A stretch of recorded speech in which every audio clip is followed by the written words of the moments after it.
extremely interested in. There is a company out there called OpenAI. AI stands for artificial intelligence. It's in the news. One of their companies is called ChatGPT, which is an app you can use. I do use it in work from time to time, and my kids use it for school and other things. But anyway, OpenAI is facing another copyright infringement lawsuit. There was one by Sarah Silverman, the author and comedian, about a month ago. This time, it includes the author George R.R. Martin, who writes the everything that's behind Game of Thrones and a bunch of other things, and another author. Anyway, they are accusing OpenAI of training this artificial intelligence app known as ChatGPT on about protected text, using protected text without authorization. In fact, 17 authors and the Authors Guild, I don't know what that is, submitted a firmly worded complaint against OpenAI and all the appropriate entities, saying that they are using text without authorization. Now, this is authorship, but I bring this up because I think music is right on the heels of this. I don't know how it will be. Oh, yeah. I think you're right. I think we're going to see more and more of these because, I mean, how does AI work, right? So AI works like it is what's called a large language Yeah. model. It goes and looks at large That's right. sets of language That's right. and finds patterns in those language Yep. and then provides answers and directions based on the patterns they find. Yep. So if you say, I want a song in the voice of Bob Dylan, it's Yep. going to go and look at all the sentence structures Yep.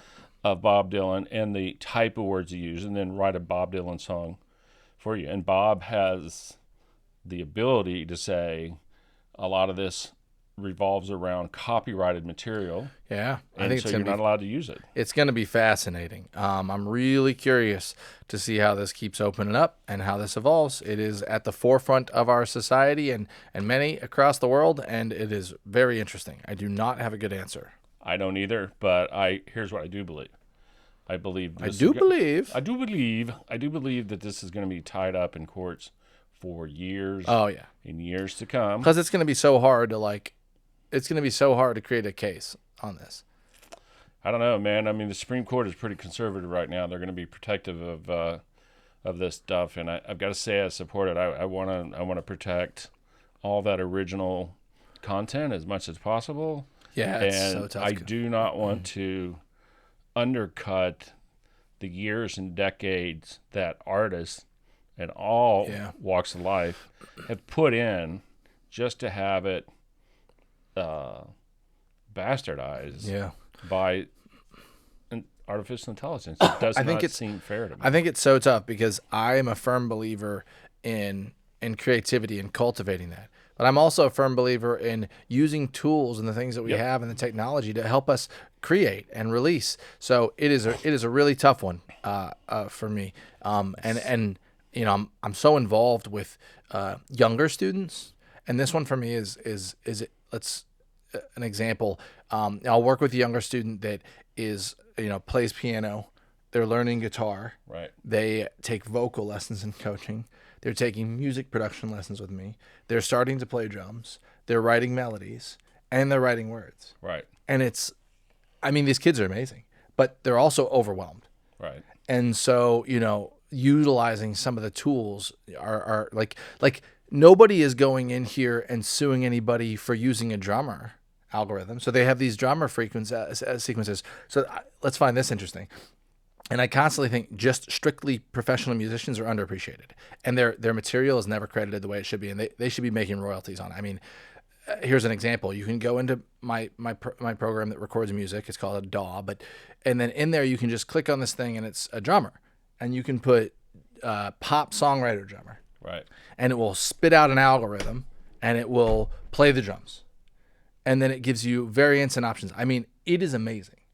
I have released songs with this before. Sure. Who's out suing for the drummers? Right. Nobody.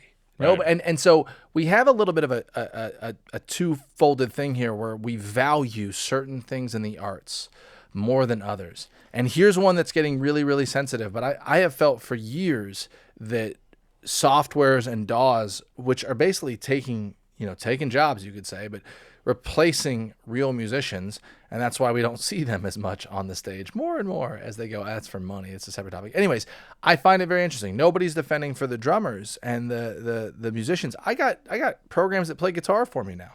I don't even have to play guitar. I just hit a button. So your comments are spot on. They're correct, and the analogy is apt. I think the line for me is right here. One is drums are one component to compose an entire song, and a drum track is a tool. However, AI that does all of your thinking and all the production for you is not a tool. Well, it's just doing writing. That is Cliff Notes cheat sheet. It's just doing writing right now, but you could argue that no. AI can produce artwork. If you want to say, hey, take King Kong and make him look like Superman, it'll do that for you. Yeah, it's replacing Photoshop. I mean, it can produce anything. I mean, we're one step away of them taking it's not all a tool, the things. It's a replacement. There's a thing taking all the things in music production, because there's chord setups automatic, there's drum automatic, there's automatic bass lines, riffs. I mean, that has to be already here. There's automatic mixing now, AI mixing. And I would say, playing drums is incredibly difficult, but the level of complexity of a basic drum beat, kick, snare, is not going to be the same of a 6-instrument song. And then you got to work around the vocalist range and then put in a bridge. Then it becomes very complex. And so for me, the line is complexity somewhere. It'd be a really interesting debate, because I think I've always found this interesting. Like, one person can paint a painting, right? But one person can't play a band. That's what I'm saying. And it can't make music. But I think it undersells the complexity of how difficult it is to actually play 4 on the floor perfectly and play simple drum beats. That's execution versus the composition. Yeah, I do agree on composition versus execution. Yeah. But let's say we look at the sub guitarist that came in for Sweet Home Alabama. Mm-hmm. And he played that riff, which would be arguable composition. It's pretty simple, but it's composition. And then he made nothing. He got paid $100 for showing up. That's not cool either. I'm with you. It's tough on execution, but I think execution is underappreciated. Is my standpoint. But I hear what you're saying. It's a really interesting conversation. We'll keep having it. But Smarter people than I are going to have to figure this out. Yeah, but I frankly think drums are the same as painting, and painting is the same as writing, and singing's the same as drums. I can be convinced of that. And that each one carries their own level of difficulty. The reason we love music is because it's typically, many times, it's a collaboration of multiple artists together. All right. Well, moving along on That's News to Us here on 94.3 FM. Real heady one there. So, yes. Hey, this is a lighter one. Super Bowl. Micah is a sports fan. I know where you're going.